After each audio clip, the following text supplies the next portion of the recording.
माझी ओळख करून देते. मी डॉक्टर दोघीचे मुंबईला असते.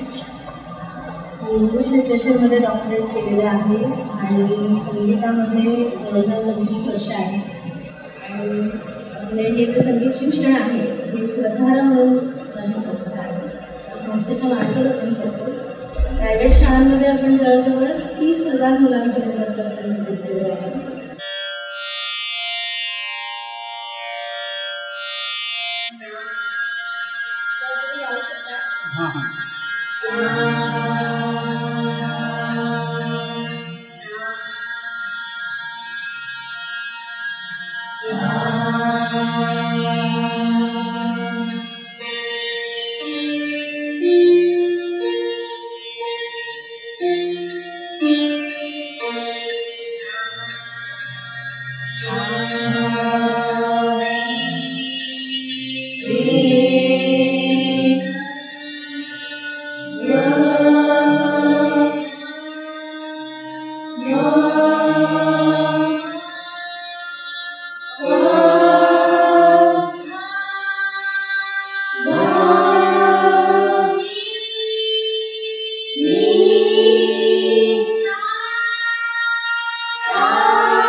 जेव्हा मी याच्या अगोदर मॅडम आल्या होत्या ना चंद्रकांताच्या मीटिंगला, तेव्हा त्यांनी एक म्युझिक लावली होती.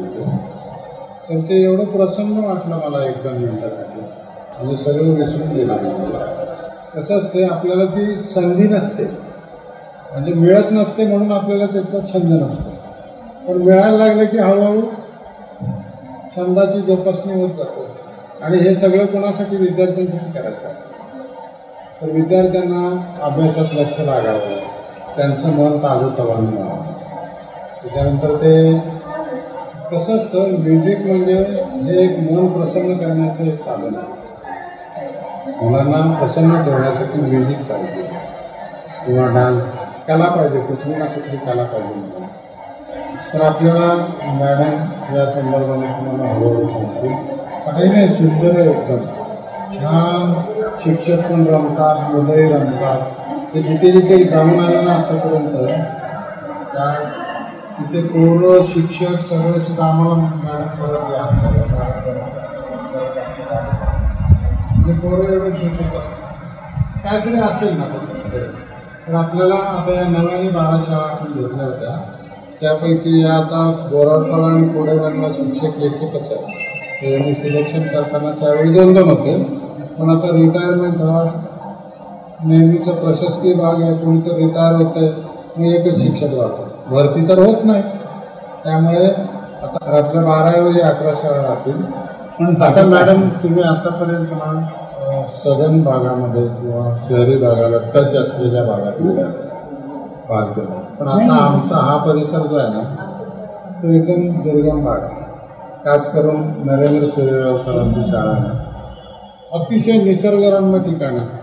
समोर तुम्हाला ते काही नदी आहे का तलाव माहीत नाही, इतकं सुंदर आहे. हा डॅम आहे. तर तिथे प्रसन्न वातावरण आहे. पोरांना आदिवासी पोरं आहेत सगळे ऑलमोस्ट. आज पण मी धारोळला गेलो होतो ना, 100% मुलं आदिवासी धारोळ शाळेत गेलो.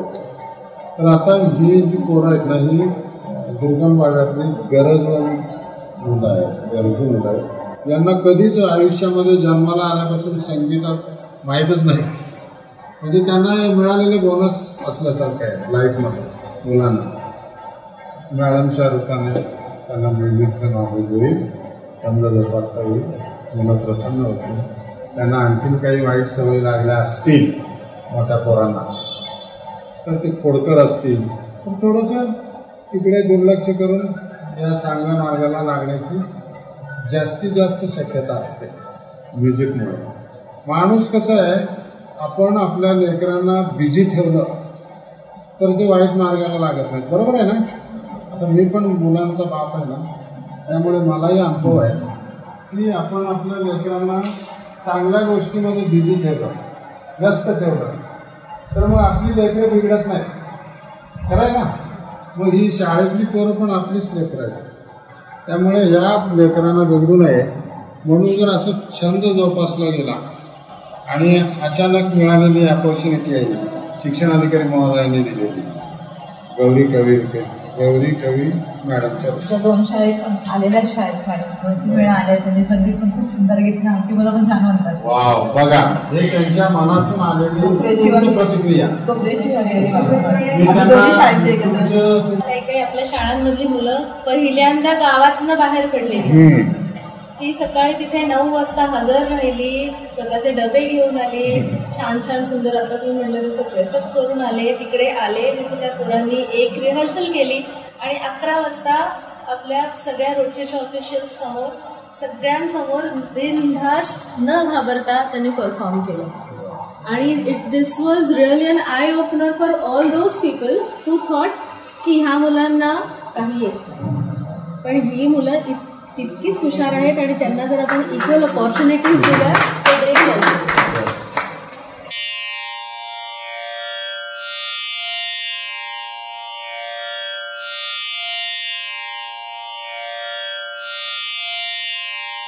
तर आता मुद्दा आहे की संगीत शिक्षण कशासाठी.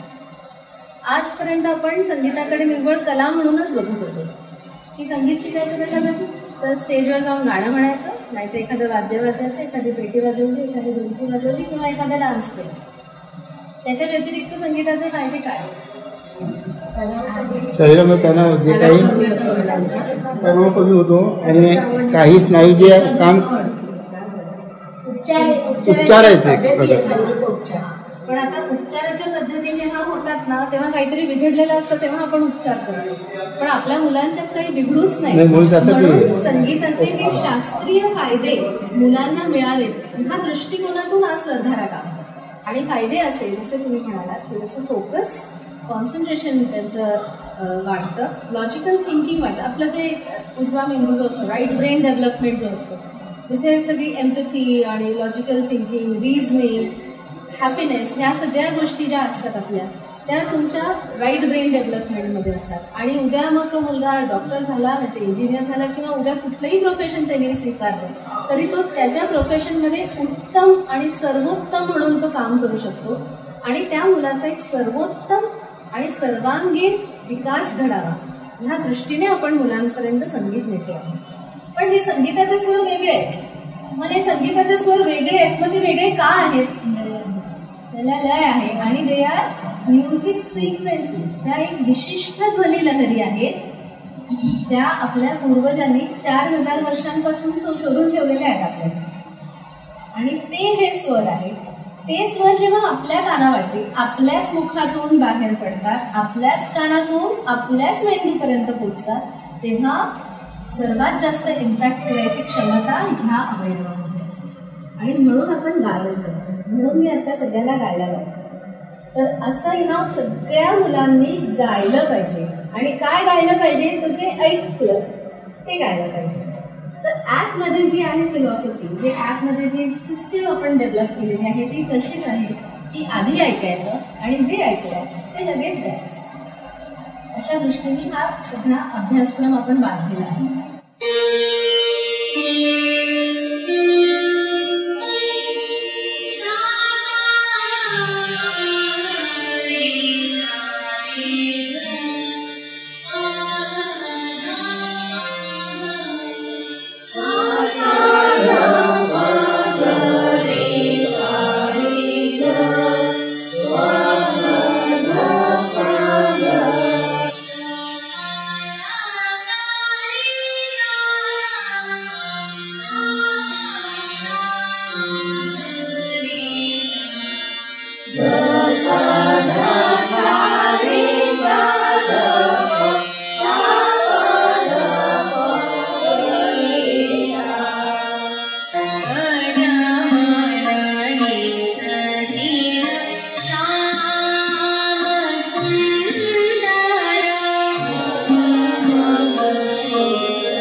शिक्षणासाठी बोलावलं आणि या संदर्भात प्रशिक्षण आहे ते समजलं होतं की संगीतासंबंधी आहे, परंतु इथे आल्यावर आम्हाला खूपच आनंद झाला गौरी मॅडम की पाठ्यक्रमात म्हणजे अभ्यासक्रमामध्ये जे संगीत सुरू केलेलं आहे ते विद्यार्थ्यांच्या दृष्टीने खूपच छान आहे.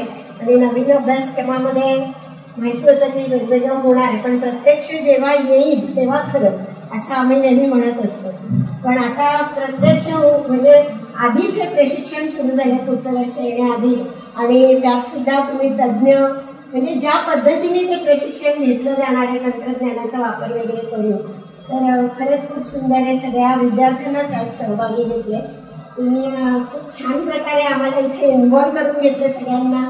अगदी म्हणजे ज्यांना संगीत माहीत नाही यांना सुद्धा तुम्ही अगदी तल्लीन केलं आणि त्याबद्दल तुमचे खूप धन्यवाद. सर्वांनी इथे आपल्या सगळ्यांचे सुद्धा खूप खूप आभार की या ठिकाणी आम्हाला पुस्तकं सुद्धा आधीच दिली आणि त्यामुळे विद्यार्थ्यांचा नक्कीच विकास होईल असं मी आमच्या शिक्षकांतर्फे ग्वाही देते. जसा आवाज त्यांचा गोड आहे त्यादेखील गोड आहे आणि त्यांचं काम अतिशय खूपच चांगलं आहे. गेल्या वर्षी माझ्या अगदी पाड्यात कोकण शाळेत बसून देखील स्वतः त्या येऊन मुलांना भेट घेऊन मुलांना त्यांनी संगीताची आवड लावून दिली. आज देखील त्यांची स्वर मुलांच्या तोंडामध्ये गुणगुंताना मी बघत आहे. अतिशय सुंदर उपक्रम आहे. मुलांची शिक्षणाची मानसिकता ही स्वरगंगेमुळे स्वरधारामुळे टिकून राहते. हा प्रत्यक्ष आलेला अनुभव आहे आणि खूपच छान. त्यांचं कार्य देखील खूप छान आहे. त्यांचं खूप खूप धन्यवाद. आज आपल्या इथे स्वरधारा या संगीत विषयक ज्या संस्था आहे त्यांचे मेन फाउंडर ज्या डॉक्टर आपल्या गौरी कवी ह्यांनी आपल्या पंचायत समितीच्या मार्फत आपल्या जिल्हा परिषदेच्या ज्या 12 शाळा आहेत त्या 12 शाळेतील सर्व शिक्षक महिलांना चांगल्या पद्धतीने आज आपल्या संगीत क्षेत्रात मार्गदर्शन केले. त्याचप्रमाणे आपल्या ज्या ग्रामीण भागातील विद्यार्थ्यांसाठी संगीताची आवड व्हावी अशा त्यांच्या आत्मीयतेतून आणि त्यांनी सगळे आपण बघितले 1-2 तासापूर्वी छान असं त्यांनी सर्व जे स्वर वगैरे असतात त्या स्वराच्या माध्यमातून आपल्या जिल्हा परिषदेच्या विद्यार्थ्यांना पुढे आणण्याचा प्रयत्न करणार. आज आपल्याला त्यांचं मार्गदर्शन आणि त्यांचं प्रशिक्षणामार्फत आपल्याला चांगल्या प्रकारचं ज्ञान मिळालेलं आहे. त्यांचं मनपूर्वक शब्दसुमनाने मी आभार मानतो. त्याचप्रमाणे आलेले आपल्या 12वी शाळेचे मनपूर्वक सर्व शिक्षक बंधू भगिनींचा आभार मानून आपला हा छोटासा 2-3 तासाचा म्हणजे प्रशिक्षण संपला असं मी जाहीर करतो. धन्यवाद.